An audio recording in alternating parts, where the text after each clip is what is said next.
नमो नमः। स्वागत है आपका मेरे चैनल पर। मैं हूं ममता ठाकुर और आज हम छठी कक्षा की संस्कृत की पाठ्य पुस्तक रुचिरा प्रथमो भागः का पाठ 11 एकादशः पाठः पुष्पोत्सवः पुष्प उत्सव इसकी हिंदी व्याख्या करेंगे। और उससे पहले मैं आपको कहना चाहूँगी कि यदि आप मेरे चैनल पर नए हैं तो कृपया चैनल को सब्सक्राइब ज़रूर कर लीजिएगा, क्योंकि हिंदी और संस्कृत के सभी अध्याय जो है आपको इसी चैनल पर उपलब्ध हो जाएंगे। और यदि आपको कोई भी अध्याय समझने में कोई कठिनाई आती है तो आप मुझे कमेंट करके पूछ सकते हैं, आपको तत्काल उसका उत्तर दिया जाएगा। तो समय ना गंवाते हुए जल्दी से इस पाठ की हिंदी में आरंभ कर रही हूँ। उत्सव प्रिय भारत देश। भारत देश उत्सव प्रिय है, अर्थात त्योहारों को पसंद करने वाला है। त्योहार यहाँ पर मनाए जाते हैं।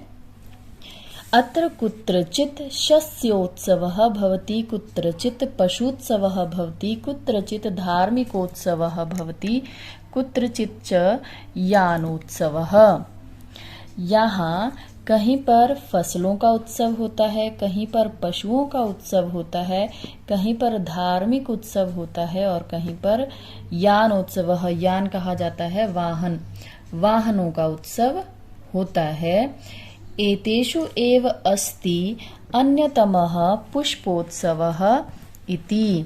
अब एतेषु एव अस्ति, इनमें ही है एक अन्यतमः मतलब अन्य उत्सव जिसका नाम है पुष्पोत्सव। पुष्पोत्सव पुष्पों का उत्सव अर्थात फूलों का उत्सव।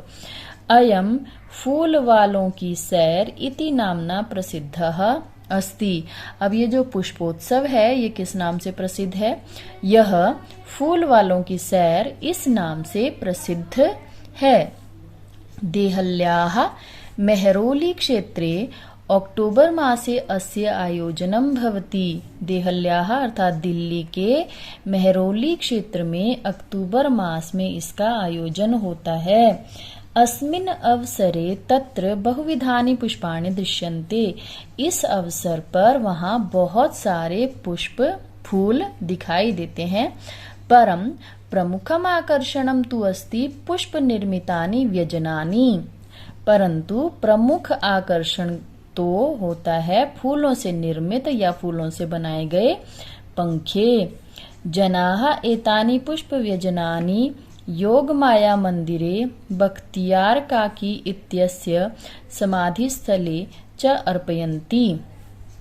लोग इन फूलों के पंखों को योगमाया मंदिर में बख्तियार काकी की समाधि के स्थल पर अर्पित करते हैं। मतलब कि बख्तियार काकी की जो समाधि स्थल है वहां पर उन पुष्पों के पंखों को वो अर्पित करके आते हैं। केचन पाटल पुष्पैः निर्मितानि, केचन कर्णिकार पुष्पैः, अन्यैः जपा कुसुमैः, अपरे मल्लिका पुष्पैः, इतरे च गेंदा पुष्पैः निर्मितानि व्यजनानि नयन्ति। अब यहाँ पर उन फूलों के नाम दिए गए हैं जिन जिन फूलों से जो है वो पंखे बनाए जाते हैं।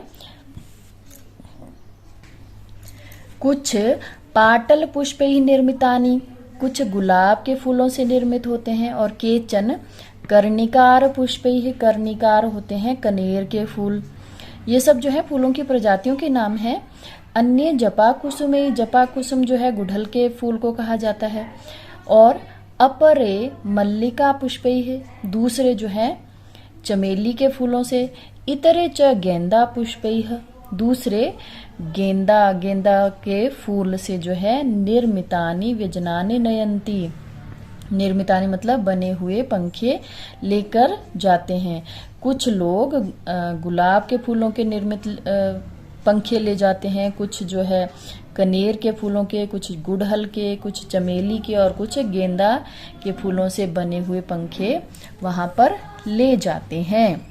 अयम उत्सवः दिवसत्रयं यावत् प्रचलति। यह उत्सव 3 दिनों तक चलता है।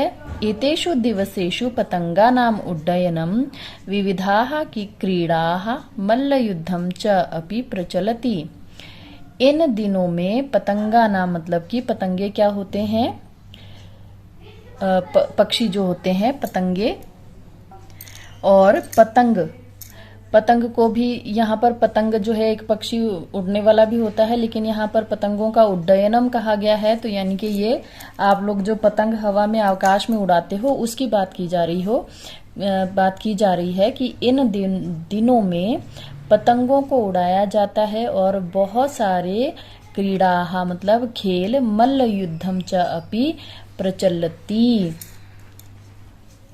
अर्थात इन दिनों में पतंग उड़ाई जाती है और बहुत सारे खेल जैसे कि मल्ल युद्ध कहा जाता है कुश्ती को, कुश्ती भी प्रचलती मतलब प्रचलित होती है या वहां पर खेली जाती है। विगतेभ्यः 200 वर्षेभ्यः पुष्पोत्सवः जनान् आनन्दयति, मध्ये इयं परंपरा स्थगिता आसीत्। अब विगतेभ्यः मतलब बीते हुए, 200 वर्षेभ्यः, द्वि का अर्थ होता है 2 और शत अर्थात 100, यानी कि 200 वर्षों से पुष्पोत्सवः जनान आनंदयति, पुष्पोत्सव जो है लोगों को आनंदित करता है रहा है। मध्य इयम परंपरा स्थगिता आसीत, मध्य मतलब बीच में जो है ये परंपरा जो है बंद कर दी गई थी। परम स्वतंत्रता प्राप्ते है पश्चात यम मनोहारिणी परंपरा पुनः समारब्धा, परंतु स्वतंत्रता प्राप्ति के बाद यह मनोहारिणी परंपरा, मनोहारिणी मतलब मन को लुभाने वाली परंपरा, सबको अच्छी लगने वाली परंपरा पुनः आरंभ कर दी गई।